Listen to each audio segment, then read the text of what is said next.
IPL 2026ರ ಫೈನಲ್ನಲ್ಲಿ ಸತತ 2ನೇ ಬಾರಿಗೆ ಟ್ರೋಫಿ ಗೆದ್ದು ಇತಿಹಾಸ ನಿರ್ಮಿಸಿರುವ ರಾಯಲ್ ಚಾಲೆಂಜರ್ಸ್ ಬೆಂಗಳೂರು ತಂಡಕ್ಕೆ ಇದೀಗ ಒಂದು ದೊಡ್ಡ ಆಘಾತ ಎದುರಾಗಿದೆ.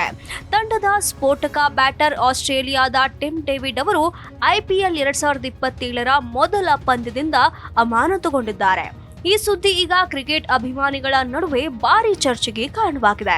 ಹಾಗಾದ್ರೆ ಟಿಮ್ ಡೇವಿಡ್ ಏನು ಮಾಡಿದ್ರು, ಅವರಿಗೆ ಯಾಕೆ ಶಿಕ್ಷೆ ಅನ್ನುವಂತ ಪ್ರಶ್ನೆಗಳು ಉದ್ಭವವಾಗೋದು ಸಹಜ. ಐಪಿಎಲ್ 2026ರ ಫೈನಲ್ ಪಂದ್ಯದಲ್ಲಿ ರಾಯಲ್ ಚಾಲೆಂಜರ್ಸ್ ಬೆಂಗಳೂರು ಮತ್ತು ಗುಜರಾತ್ ಟೈಟನ್ಸ್ ತಂಡಗಳು ಮುಖಾಮುಖಿಯಾಗಿದ್ವು.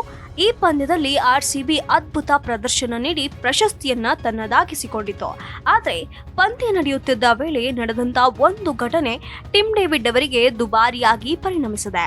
ಪಂದ್ಯದ ಮೊದಲ ಇನ್ನಿಂಗ್ಸ್ನ 10ನೇ ಓವರ್ನಲ್ಲಿ ವಿಕೆಟ್ ಬಿದ್ದ ನಂತರ ಟಿಮ್ ಡೇವಿಡ್ ಅವರು ಕೋಪಗೊಂಡು ಐಸ್ ಬ್ಯಾಗ್ ಅನ್ನ ಅಂಪೈರ್ ನಿತಿನ್ ಮೆನನ್ ಅವರ ದಿಕ್ಕಿನಲ್ಲಿ ಆಕ್ರಮಣಕಾರಿಯಾಗಿ ಎಸೆದಿದ್ದಾರೆ. ಈ ನಡೆ ಐಪಿಎಲ್ ನಡವಳಿಕೆ ಸಂಹಿತೆಯ ಉಲ್ಲಂಘನೆ ಎಂದು ಪರಿಗಣಿಸಲಾಗಿದೆ.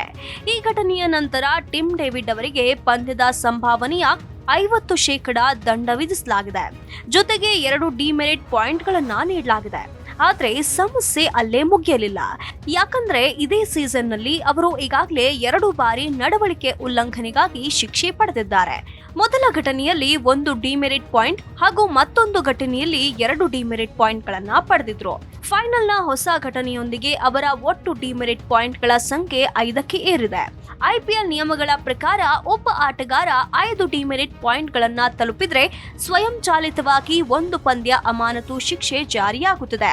ಇದೇ ಕಾರಣದಿಂದ ಟಿಮ್ ಡೇವಿಡ್ ಅವರು ಐಪಿಎಲ್ 2027ರ ಮೊದಲ ಪಂದ್ಯದಲ್ಲಿ ಆಡಲು ಸಾಧ್ಯವಾಗುವುದಿಲ್ಲ. ವಿಶೇಷವೆಂದರೆ ಅವರು ಮುಂದಿನ ಸೀಸನ್ನಲ್ಲೂ ಆರ್ಸಿಬಿ ಪರ ಆಡಿದ್ರು ಅಥವಾ ಬೇರೆ ಯಾವುದೇ ಫ್ರಾಂಚೈಸಿಗೆ ಹೋದ್ರೂ ಆ ತಂಡದ ಮೊದಲ ಪಂದ್ಯವನ್ನ ತಪ್ಪಿಸಿಕೊಳ್ಳಲೇಬೇಕು ಎಂದು ನಿಯಮ ಹೇಳುತ್ತದೆ. ಟಿಮ್ ಡೇವಿಡ್ ಆರ್ಸಿಬಿ ತಂಡದ ಮಧ್ಯಮ ಕ್ರಮಾಂಕದ ಪ್ರಮುಖ ಬ್ಯಾಟರ್ ಆಗಿದ್ದಾರೆ. ಕಠಿಣ ಪರಿಸ್ಥಿತಿಗಳಲ್ಲೂ ಸಿಕ್ಸರ್ಗಳನ್ನ ಬಾರಿಸಿ ಪಂದ್ಯವನ್ನ ತಿರುಗಿಸುವ ಸಾಮರ್ಥ್ಯ ಅವರಿಗೆ ಇದೆ. ಆದ್ರಿಂದ ಐಪಿಎಲ್ 2027ರ ಮೊದಲ ಪಂದ್ಯದಲ್ಲಿ ಅವರ ಅನುಪಸ್ಥಿತಿ ತಂಡದ ಮೇಲೆ ಪರಿಣಾಮ ಬೀರಬಹುದು ಎಂಬ ಅಭಿಪ್ರಾಯಗಳು ಕೇಳಿಬರ್ತಿವೆ. ಇನ್ನು ಸಾಮಾಜಿಕ ಜಾಲತಾಣಗಳಲ್ಲಿ ಅಭಿಮಾನಿಗಳ ಪ್ರತಿಕ್ರಿಯೆಗಳು ಮಿಶ್ರವಾಗಿವೆ. ಕೆಲವರು ನಿಯಮ ಎಲ್ಲರಿಗೂ ಒಂದೇ ಆಗಿರಬೇಕು ಎಂದು ಹೇಳುತ್ತಿದ್ರೆ, ಇನ್ನು ಕೆಲವರು ಫೈನಲ್ ಪಂದ್ಯದ ಒತ್ತಡದಲ್ಲಿ ನಡೆದ ತಪ್ಪಿಗೆ ಇಷ್ಟು ದೊಡ್ಡ ಶಿಕ್ಷೆ ಅಗತ್ಯವಿತ್ತೆ ಎಂದು ಪ್ರಶ್ನಿಸಿದ್ದಾರೆ. ಒಟ್ಟಿನಲ್ಲಿ ಐಪಿಎಲ್ 2026ರ ಪ್ರಶಸ್ತಿ ಸಂಭ್ರಮದ ನಡುವೆಯೇ ಟಿಮ್ ಡೇವಿಡ್ ಅವರಿಗೆ ಬಂದಿರುವ ಈ ಅಮಾನತು ಆರ್ಸಿಬಿ ಅಭಿಮಾನಿಗಳಿಗೆ ನಿರಾಸೆ ಮೂಡಿಸಿದೆ.